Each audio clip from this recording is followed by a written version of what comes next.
বিসমিল্লাহির রহমানির রহিম। আসসালামু আলাইকুম এভরিওয়ান। আমি ফাইজান্স মম। আশা করছি আপনারা সকলেই ভালো আছেন। আল্লাহর অশেষ রহমতে আমরাও বেশ ভালো আছি। তো এই যে আজকে ছুটির দিন, সবাই আজকে বাড়িতে। আমিও সকাল সকাল ঘুম থেকে উঠে চলে আসছি রান্নাঘরে, কারণ প্রথমেই আমাকে সকালের নাস্তাটা তৈরি করে নিতে হবে, তারপর একে একে অন্য কাজগুলো করে নিতে হবে। তো আমি এই যে ওজন কমানোর জন্য যে পানিটা খেয়ে থাকি, তার জন্য আমি গ্লাসে এই যে টোটকাটা নিয়ে নিছি, আর তার সাথে এখন আমি গরম পানি অ্যাড করে দিচ্ছি। আর তার সাথে আমি 1 টিস্পুন মধু এবং একটা লেবুর রস অ্যাড করে নিয়ে কুসুম গরম থাকা অবস্থায় খেয়ে নেব।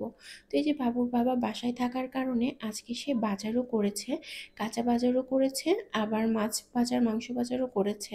তো কাঁচা বাজারগুলো এখানে এনে রাখছে, আমিও সব দেখে টেখে আর কি উঠাই ফেলবো, যেটা যেখানে রাখার সেখানে রাখবো। তো আপনাদের সাথেও একটুখানি শেয়ার করছি। তো এই যে দেখুন, সব রকমের বাজারই করেছে। আর মাছ মাংস যেগুলো আনছে সেগুলো আমি রান্নাঘরেও নিয়ে গেছি। আর এই যে এখানে আমি বাচ্চার জন্য রান্নাটা করে নেব। আজকে সকালে টাটকা টাটকা সবজি দিয়ে বাচ্চার জন্য রান্না করছি। খেতেও নিশ্চয়ই খুবই স্বাদ হবে, দেখতেও বেশ ভালো লাগছে, খেতেও বেশ ভালোই লাগবে। আর সবজি খিচুড়ি খেতে এমনিতেও ভালো লাগে। এখানে আমি অনেক রকমের সবজি নিয়েছি। আমি নিয়েছি টমেটো, গাজর, ঢেঁড়স, বরবটি, মিষ্টি কুমড়া, পটল। আর আজকে কিন্তু আলু ব্যবহার করিনি, যেহেতু অন্যান্য সবজির পরিমাণ একটু বেশি আছে, তো আলুটা দেইনি। আর তার সাথে আমি এই যে চাল ডাল ধুয়ে প্রেসার কুকারে বসাই দিছি, চুলাটাও অন করে নিছি। নেওয়ার পরে এই যে আমি একে একে সবগুলো সবজি প্রেসার কুকারে দিয়ে দিচ্ছি। তো আমার বাচ্চা যেহেতু ছোট, ওর জন্য আমি প্রেসার কুকারেই রান্নাটা করি। এতে করে হয় কি, খাবারটা খুব সুন্দর সফট হয় আর খেতেও ভালো লাগে। আর আমার যেহেতু ছোট বাচ্চা, আমাকে যে কোনো কাজ খুব অল্প সময়ে তাড়াতাড়ি করে সেরে ফেলতে হয়, কারণ বাচ্চাওয়ালা বাড়িতে তো জানেনই অন্যান্য কাজের পরিমাণ বেশি থাকে। মানে এক কাজই বারবার করতে হয়, বাচ্চা লণ্ডভণ্ড করে ফেলে, অগোছালো করে ফেলে। এই জন্য আমি রান্নাটা প্রেসার কুকারে করে থাকি, যাতে করে একটু তাড়াতাড়ি হয় আর আমার সময়ও সাশ্রয় হয়, আর কাজও যাতে একটু কম হয়। তার সাথে আমি হলুদ গুঁড়ো, লবণ আর পরিমাণ মতো তেল দিয়ে দিয়েছি, আর পানিটাও নিয়ে নিয়েছি।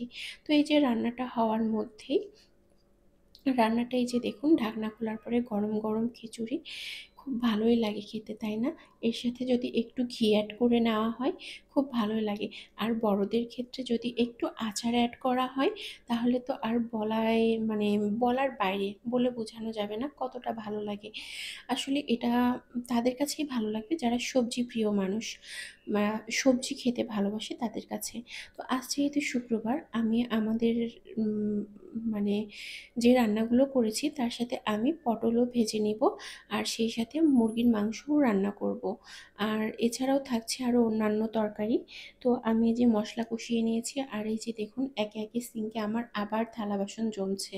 তো এই যে কড়াইতে আমি তেল দিয়ে দিয়েছি। তেলটা একটু গরম হয়ে আসা মাত্রই আমি তার মধ্যে দিয়ে দিচ্ছি মশলা মাখানো পটল। মশলা মাখানো বলতে এখানে আমি অ্যাড করেছি হলুদ গুঁড়ো, মরিচ গুঁড়ো আর স্বাদ স্বাদ অনুযায়ী লবণ।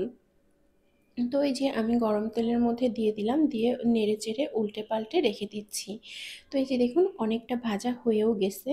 তো আজকে দুপুরে এটা থাকছে আমাদের খাবারে। আর এখানে করব আমি গাঢ় ডাল, বা এই যে ঝোল ডাল না, এক কথায় একটু গাঢ় হবে ডালটা। তো লবণ গুঁড়ো নিয়েছি, সরি লবণ গুঁড়ো না, পরিমাণ মতো লবণ, আর তার সাথে হলুদ গুঁড়ো, একটুখানি আদা বাটা, একটুখানি রসুন বাটা, আর তার সাথে নিয়ে নিব আমি রসুন, পেঁয়াজ আর কাঁচামরিচ কাটা। তার সাথে দিয়ে দিচ্ছি পরিমাণ মতো একটুখানি তেল। তো এই যে চুলাতে বসাই দিছি, আর ডালটা ফুটেও আসছে হওয়ার মধ্যেই বলতে গেলে। তো এই যে এখানে আমি মাছ মাংস সব কিছু আলাদা আলাদা প্যাকেট করে ফেলছি, যেহেতু আমাদের 15 দিনের জন্য মাছ মাংস কেনা হয়েছে এখানে।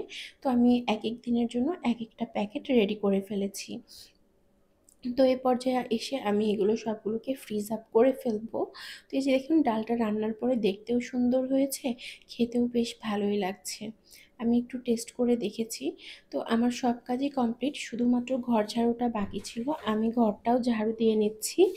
আর তার সাথে এই যে কাজ আমার প্রায় হয়ে গেছে, ঘর ঝাড়ু দিলে আমার কাজটা হয়ে যাবে, কমপ্লিট হয়ে যাবে এক কথায় বলতে গেলে। তো তারপরে আমি আমার বাকি যা কাজ আছে সেগুলো আমি কমপ্লিট করে ফেলবো। আজকে আর ঘর মোছার মতো সময় নাই, এই জন্য ঘরটাও মুছবো না। যেহেতু আজকে অন্যান্য কাজের পরিমাণ বেশি। আর এই যে বিকেলে আমি আমার বাচ্চাকে নিয়ে একটু বাইরে আসছি, এসে এই যে সিএনজিতে করে ওকে নিয়ে আমি যাচ্ছি আজকে উত্তরায়। তো উত্তরায় যাচ্ছি বিকেলের দিকে আর কি, বিকেলে বলতে মাগরিবের আগ মুহূর্তে। তো এই যে দেখুন সন্ধ্যার পরে আমার বাবু, সাথে আমার বোনের ছেলে আর আমার ছোট বোন, ও উত্তরাতেই থাকে। তো এই যে ওদেরকে নিয়ে একটু বের হয়েছি, আর এই কাজগুলো না আমার কাছে খুবই ভালো লাগে। আমি মনে করি যে, মনে করি না মানে ভাবি বা আমার ইচ্ছা আছে যে গ্রামের বাড়িতে লাগানোর জন্য। কিন্তু হয় কি, গ্রামের বাড়িতে পোকামাকড়ের সংক্রমণটা একটু বেশি থাকে, তো এজন্য একটু ভয় পাই এই গাছগুলো লাগাতে। তো আল্লাহ হাফিজ।